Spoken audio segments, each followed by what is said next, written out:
It's not every day you get sit down for nearly 3 hours with Steve Carell over lunch at a slightly musty 70-year-old restaurant in Burbank that still serves shrimp Louie. I did, and you can read all about it in Esquire's November cover story. Spoiler, he's a generous, funny, and thoughtful man. Advertisement, continue reading below, but there was a lot we talked about that didn't make it into the article.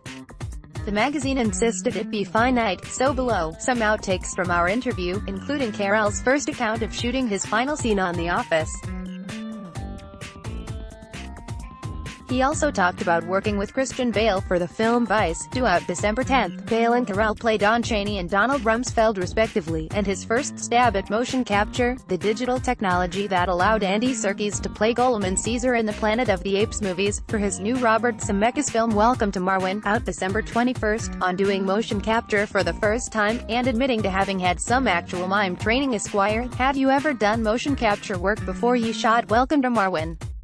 Steve Carell, I feel like you either really like it or you hate it.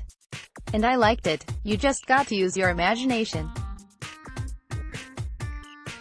You see a tennis ball and you just have to imagine that it's a Nazi platoon that's about to attack you. And it's kind of fun. I mean, all of acting is make-believe, but this is really make-believe.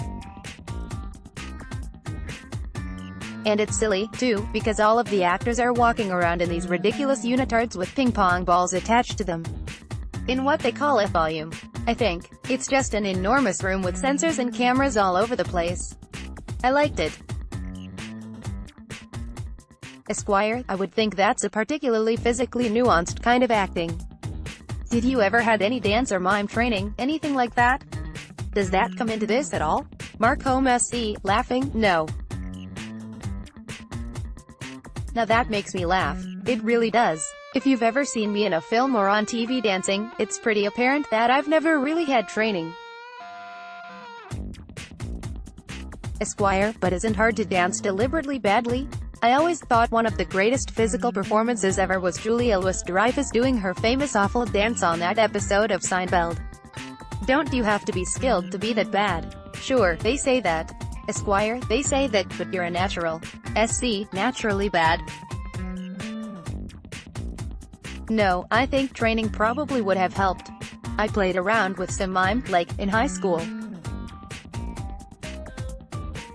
And, yes, I took movement classes and dance, but it was never anything that I studied with any sort of intensity. But yeah, it was important to learn some of that stuff, to learn how your body moved. Advertisement, continue reading below on working with Timothée Chalamet and Beautiful Boy. Esquire, tell me about working with Timothée. Or do you call him Tim? Or Timmy? SC, Mr. Chalamet. He demands it at this point. Man, I've never seen someone nail an audition like he nailed that audition for Beautiful Boy. As soon as we started doing the scene together, at least from my perspective, we knew instantly that he was exactly the right person. Esquire, what scene was it? SC, it might have been the diner scene, where Carell's father has a particular wrenching confrontation with Chalamet's son. What was so special about it? He was just there. He was just that guy. He was completely open. He was listening. As an actor, he was listening. He wasn't trying to do more than he needed to do. He wasn't trying to act. He wasn't trying to elicit any sort of response. That was key for me, too. I think movies like this can become very manipulative, and it was important not to do that. I mean, the material was powerful enough. I didn't feel the need to overdo with the performance. On performing with Christian Bale and Amy Adams in Vice. Esquire, you've done a lot of improvisation on your past films with director Adam McKay. Did you do much on this film, and if so, how was Christian Bale at improvising? My sense is that's not normally his thing. SC, there wasn't a ton of improv, but Christian is excellent at it. To answer your question, any actor, I believe, who's that good is normally an excellent improviser, whether they be improvisers or not. He's obviously such an accomplished actor, and he can do it as scripted. But if you wanted him to do it completely unscripted, I have no doubt that he could do that in a heartbeat without even thinking twice, because he's so dedicated to the characters that he plays. He understands them. He's done so much preparation that he doesn't necessarily need the script, and therefore, I think he can improvise on any point. Amy Adams is the same way. They're both so good. Advertisement, continue reading below. Advertisement, continue reading below. Mark Holm on what he observed while researching how to play Donald Rumsfeld. One of the things I found interesting was that there was something very playful about Rumsfeld, and at the same time extremely rigid and slightly terrifying. But you see these interviews with him and he's very soft-spoken and kind of quiet. I feel like there was so much power behind him, that he had so much confidence, that he didn't need to speak loudly. He didn't need to. The way he spoke was like your kind uncle, you know, he's out on the porch and he's going to give you a little bit of his wisdom. But at the same time, there was this other side.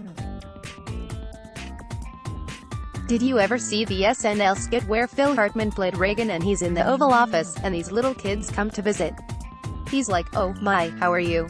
Oh, so good to see you." He's like that Grandpa Reagan, and then as soon as the kids leave, it's shouting, "Let's get back to work." He's really in charge and aggressive and kind of scary. I thought that sketch was really funny. And that public persona, with Rumsfeld, there was that public version of who he presented himself to be, and then that other reality. He was a player. On his final moment on The Office, Esquire, an Office-obsessed colleague asked me, "Ask you, what did you say to Jenna Fisher in the last scene of your final episode, the long shot in the airplane terminal?" Advertisement, continue reading below. SC, I don't remember specifically.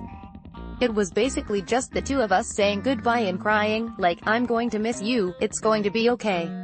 That sort of thing. I don't remember the specific words, but it wasn't like small talk. It wasn't, "Is the camera still rolling?" It was an actual moment between us.